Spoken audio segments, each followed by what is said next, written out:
All right, let's do number 63. All right, a couch cushion of mass M is released from rest at the top of the building having a height of h. So I'm going to redraw this. God damn, there's the h. I'm so high right now. A wind blowing along. Wait, it's being dropped. It's released from rest at the top of the building. Okay, so it is being dropped. Okay, so a cushion is being dropped. A wind is blowing along the side of the building, exerting a constant horizontal force and magnetic F on the cushion as it drops, as from the figure, or whatever. So the point is, the cushion is being dropped. There's a wind, and then the wind that gives it a constant force that we're going to define that to be F. Um, and of course, there's going to be mg, and that's all the forces you're ever going to need. And I don't know what pathway this is, so we do know that this will travel at a distance r. And I'm not sure about the pathway, so it might be parabolic. Or in the case of the drawing, I know the picture's right there, but I like to draw it just to help me out.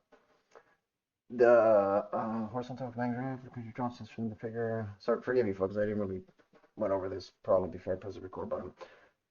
I'm just figuring everything out as I go, and that's fine too. You guys can figure this out as well. I mean, you're not retarded. Anyways, sorry for that. So the air, okay, shows that the path of the cushion is a straight line. Oh, so it is a straight line. Okay. And we can easily determine that anyway, so. So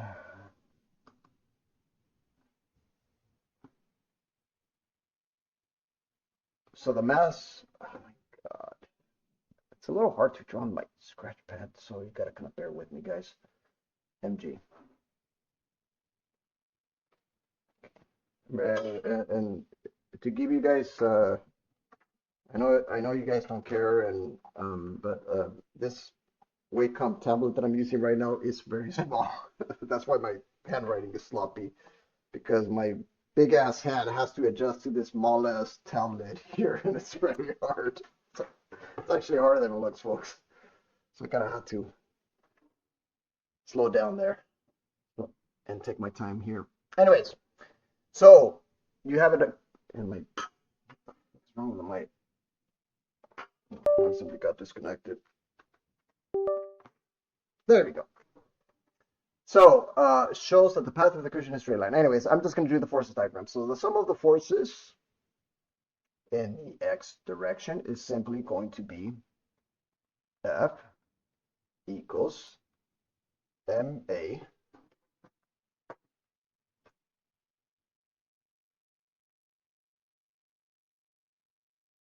in the x.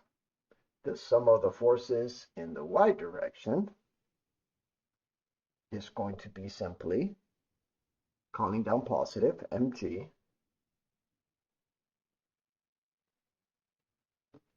or I'm going to do this. I'm going to call it down negative. I'm going to put a negative value. And I'm going to define the magnitudes here as positive. Equals MA in the y direction. And I'm going to put a negative sign. Just to kind of compensate for that. So there we go. Here are your forces diagram. We have the acceleration of x, we have the acceleration of y, we have the kinematic equations of the change of x being v naught x t plus ax t squared over 2. We have the kinematic equation for the y, so we can think of this as vectors already. This would be v naught y, or as in this case being dropped, v naught y is going to be 0 meters per second minus the force of gravity. There we go. That's how it is. So congratulations, folks. We have your two kinematic equations. And part A is asking, show that the path of the cushion is a straight line. What's beautiful about these two specific equations is that we can actually show it's a straight line. So let's do that.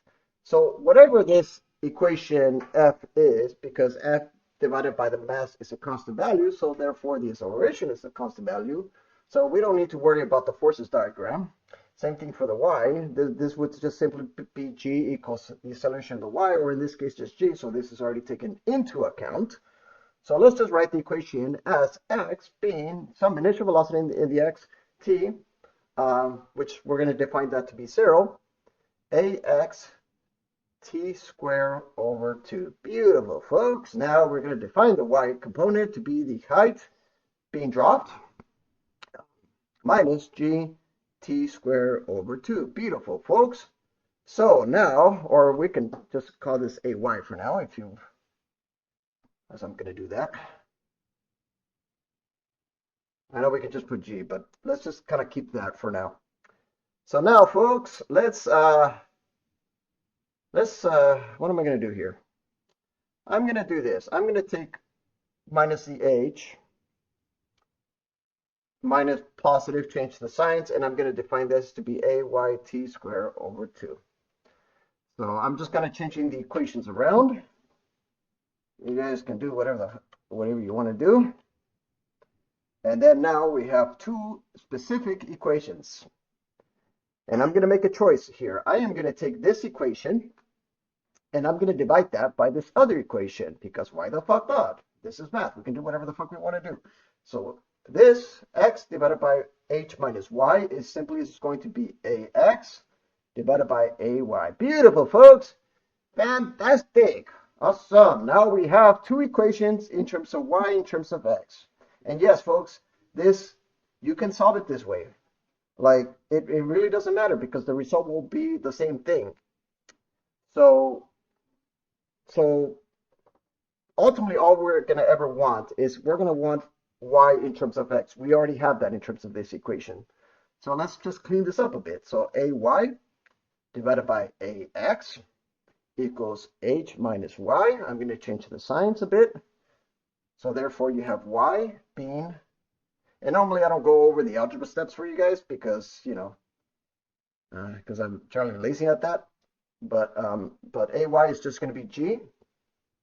Ax is simply going to be f divided by m.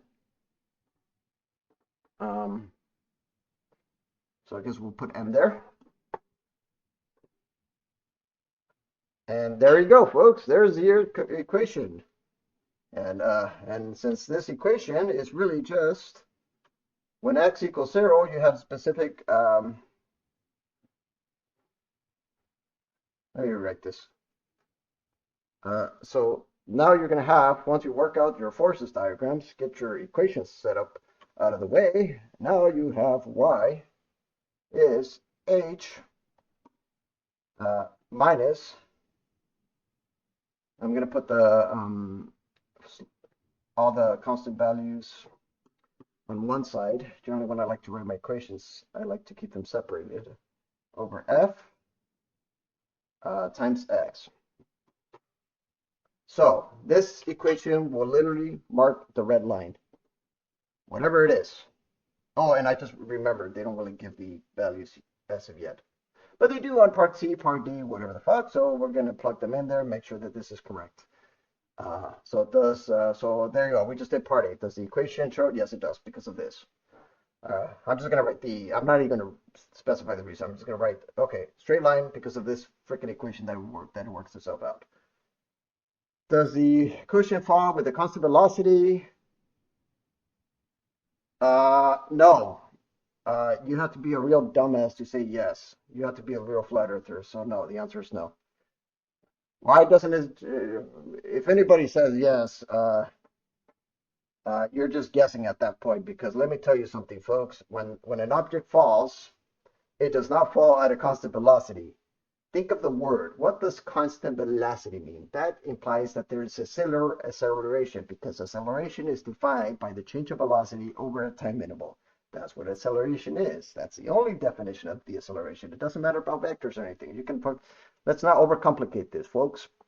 So if you ever argue with the flat earthers, explain to them specifically. Do not give the Oxford dictionary of what acceleration is. Just say that the acceleration, in the most simplest term, is simply this. The acceleration is the change of velocity over time. It just means change of velocity. Whenever the velocity changes, because of course time intervals involved at all cases, That means that an object is accelerating.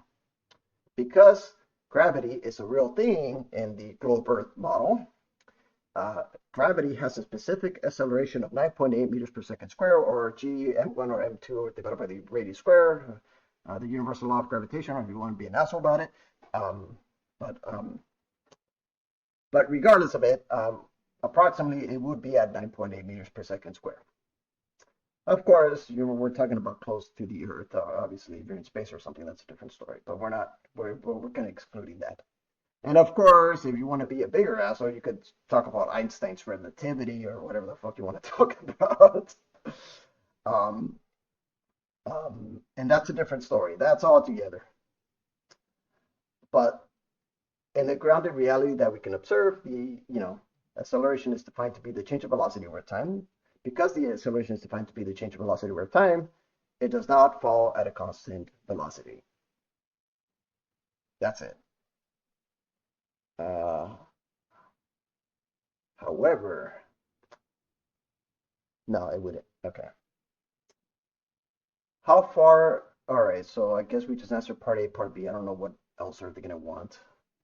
All right, let me pause this video. I know I make this video longer. I know this video kind of sucks, but whatever. Anyways, let's answer these questions. All right, folks, I just verified my result, and this actually matches to the answer. Now, these are the one that I put in the calculator. Part A, part B, they has a bunch of words in there. I'm not even gonna write words. They do solve this differently because I saw 10 numbers in there somewhere, so I don't know where they get that from. But who gives a fuck, really? Like it's the same thing, anyways. Hey, look, there's the equation, straight line. That's all we need. Anyways, uh, one of the nice things about my channel, folks, is that I'm very independent learner. That means that everything I solve will be my own. I don't need to have a solution manual to solve these problems. So, all right, now let's see. We answered part A, part B. Does the cushion fall with the constant velocity? No. If I was thinking, like, would it fall like in a straight line here, and would that be constant? I highly doubt that. Because the components for either side will change. This component will get bigger, and this component will get bigger as well.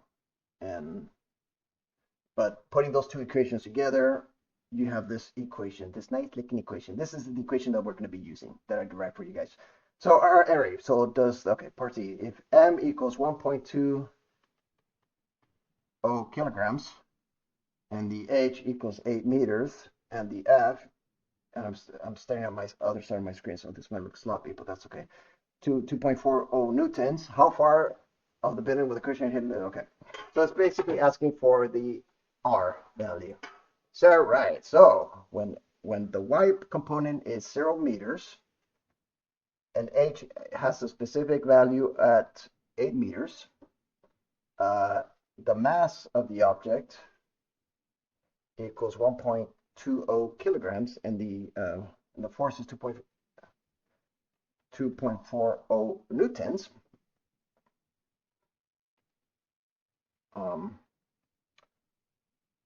At what value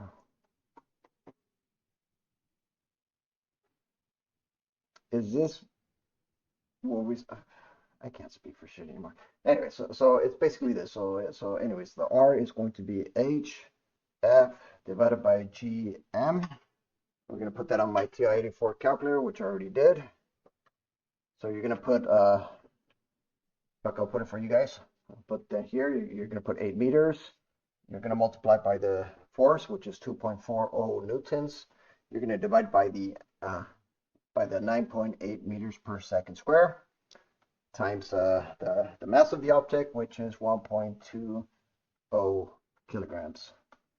So this would be 2.4. That would be double the amount of that. So that would be 216.50 divided by 9.8 would be the exact value.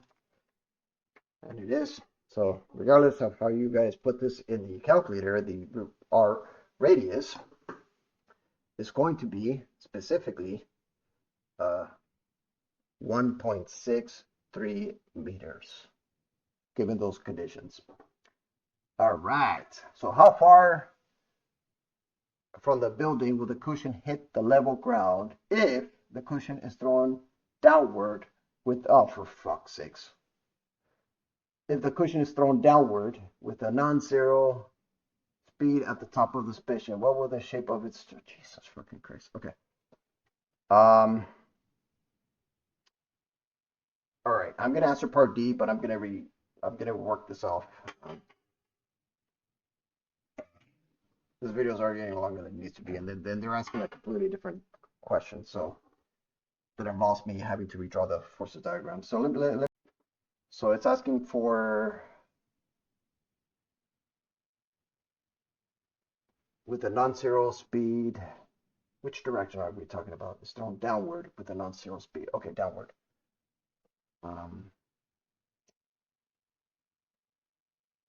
I'm gonna just derive the equation, but the question is really asking what happens when you throw it, you know.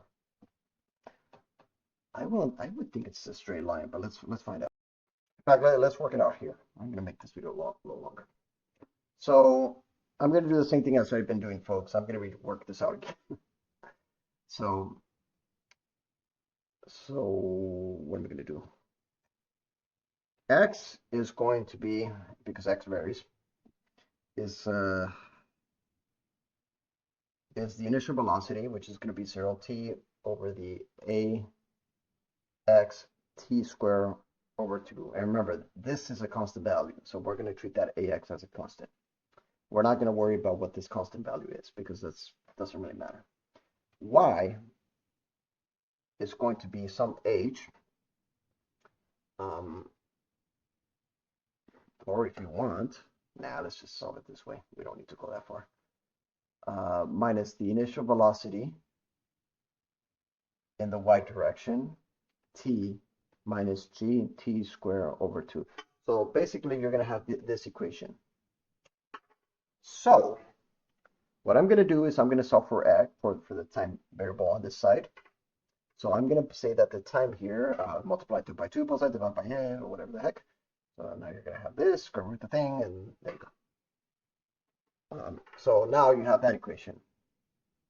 Now you have y is going to be some h minus v naught y times t, which is going to be the square root of 2 over the ax, and I'm going to factor this out.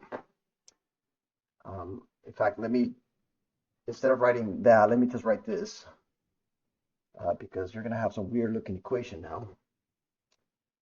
2 over the ax, 2x over a, and I'm going to put this root x on the side just to keep that variable separately. So you're going to have some constant value times the root x in there somewhere, minus g over 2, 2 cancels x over the ax. So whatever this is, you have some equation that has some root x in there and x. What does this generally look like? I don't know. I'm going to graph it right now. Let's see what we get. So on decimals, you have this looking thing. So you have this graph looking thingy right here. So when the velocity is 0, so when the velocity increases, this thing is going to curve in some weird form. So apparently this thing curves. So apparently when you drop this, you're going to have this weird shape here. So this is going to be, according to this, if this is going to be the x-axis and the y-axis, apparently this is going to have this weird shape. Oh boy. All right. So anyways, folks, I hope you enjoy this. All right, goodbye.